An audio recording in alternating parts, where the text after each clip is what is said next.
Hi, my name's Bill Coulter and I grew up in the Australian bush, and I want to tell you a story about the time that I was attacked by many thousands of bees. I don't know how many bees there were, but I know there were a lot, and I know they were very angry this particular day.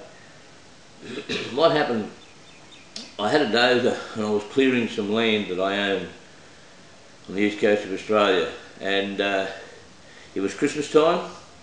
Just after Christmas, I had the dozer home from contract work, and we were clearing this bit of land. It was hot, it was dry, it was dusty. I had fires going, the timber that we were pushing down, we were burning at the time, and I suffered very badly from sinus. All my sinuses were swollen up and my eyes were sore and bad headaches from it. I wasn't very well at the time. Anyway, this particular day, it was after lunch, and the family was there, a lot of visitors we had, and I just said, oh, I'll go over and I'll push the fires up and I'll come back in half an hour's time. Anyway, I drove over to where we were doing the work, and I got the dozer started, and I went out and pushed the fires up, tucked them up, and there was this big black spar standing there. Now, a spar's a tree that hasn't got any branches on it, and they've died years ago, and all the branches have fallen off bit by bit. They're pretty dangerous things because quite often where the branches will fall off, the water gets into them and makes them rotten in the centre, and the top can fall out of them and pretty kill cattle that are lying around. So whenever we see a spar in the bush, we push them down to get rid of them. Dangerous. And in the Australian bush, little dead branches in the top of these trees that fall out, we call them widowmakers, and many a bushman has been killed by something brushing against a dead branch on their falling trees or something, and these dead branches fall down and hit them and kill them. And it doesn't take much of a branch to kill a man when it falls out of the top of a tree. Anyway, this particular day, these bees were in this top of this spar, and I didn't know that they were there. I'd been working through this bit of bush and I hadn't realised there was a beehive into it. So I pushed the tree over and the tree just fell down flat on the ground like that, and there's a bit of a cloud of dust, and then I look up and there's this almighty black cloud coming straight at me, and I knew straight away that I was in trouble.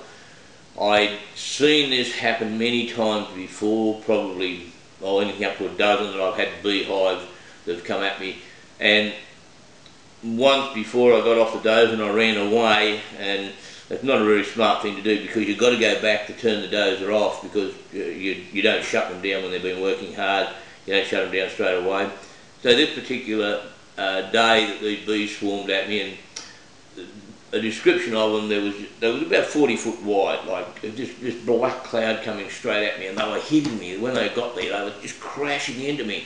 I had an old felt hat on, and so there was only that part of my face that was visible. I had a very long beard and long hair, but I could feel them crashing into my shirt and crashing into my face and just belting into me everywhere. And from experience, they get all over the handles of the dozers, the control handles, so you have to kind of pull the dozer handles down low, because they're just this massive bees, and you put your hands around, you'd be wrapping your hands around them.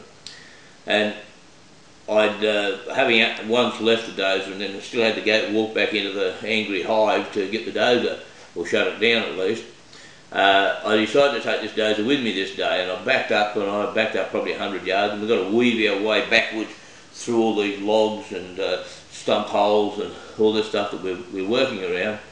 Anyway, I backed this dozer right back up to the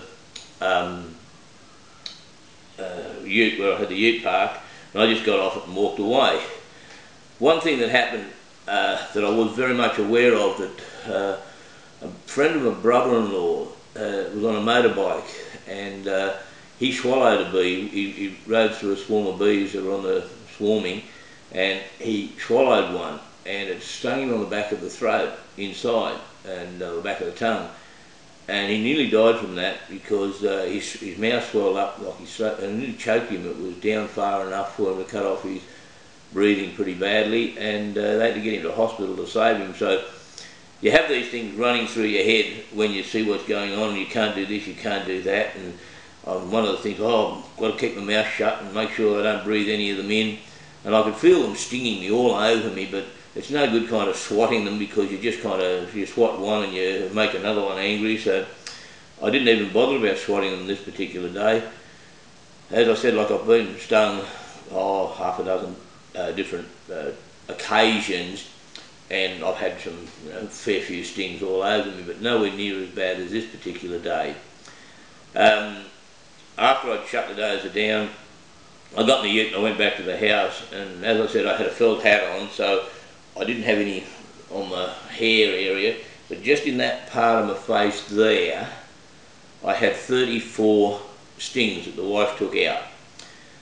I had 18 on my neck here, and we don't know how many. There was at least 50 on each arm. So according to these standards, whatever the standards are, I should have died, because they reckon that if you're stung by 50 bees or more, you'll die.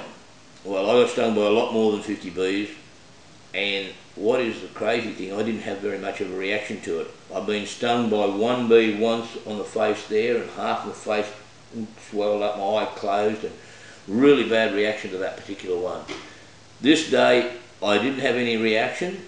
I was kind of watching and thinking, when's going to happen, what's going to happen to me, am I going to stop breathing, am I going to, all these things are going through my mind. I went to bed that night wondering, oh geez, and you know, I can't remember thinking of anything that was specific that was happening to me. I wasn't breathing heavy, I wasn't in any form of trauma.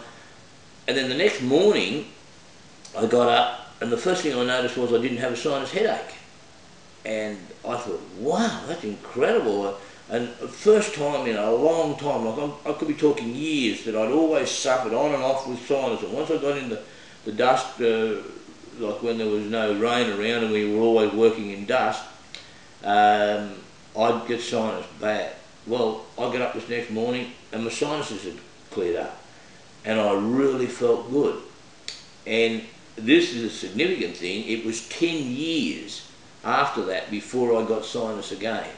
It's just incredible how that cleared me up. Now, I don't know how it happened, I don't know why it happened, I'm not a doctor and I'm not a liar, but that is a fact, that it was 10 years before I got sinus after being stung by the bees. And if you could say, well okay, 34 bee stings there in the face, pretty significant amount of bee stings, it cleared up my sinuses. So that's basically the story of my being attacked by bees. I've got lots of stories like that. I know one particular fellow who knew he had a beehive on the top of his tree, and we were working on his property, and he just couldn't wait for us to push that tree down to see what type of reaction it had. And I remember pushing the tree down, and he was really disappointed when the bees didn't attack us. So they don't always attack us. The other thing about it is that people see bees swarming across the countryside when they've kind of left their one hive and they're moving to another place, and they just swarm. They're nowhere near as dangerous when they're in that form as what they are when you've kicked over their hive, and in my case where I pushed down the tree that they were in. They get really aggressive there, and they will do anything to defend them. Or when they're in the swarm, they're listening for the queen, and where the queen goes, they will go. And they just listen for the noise that she makes. Where she settles, they will settle. They're not there to attack people. In my case, they were there to attack me, and they gave me a serious round up. So yeah, as I say, that's the story with the bees, and I hope you enjoyed it. I've got a lot of other stories, and I'll catch up to you later. See ya.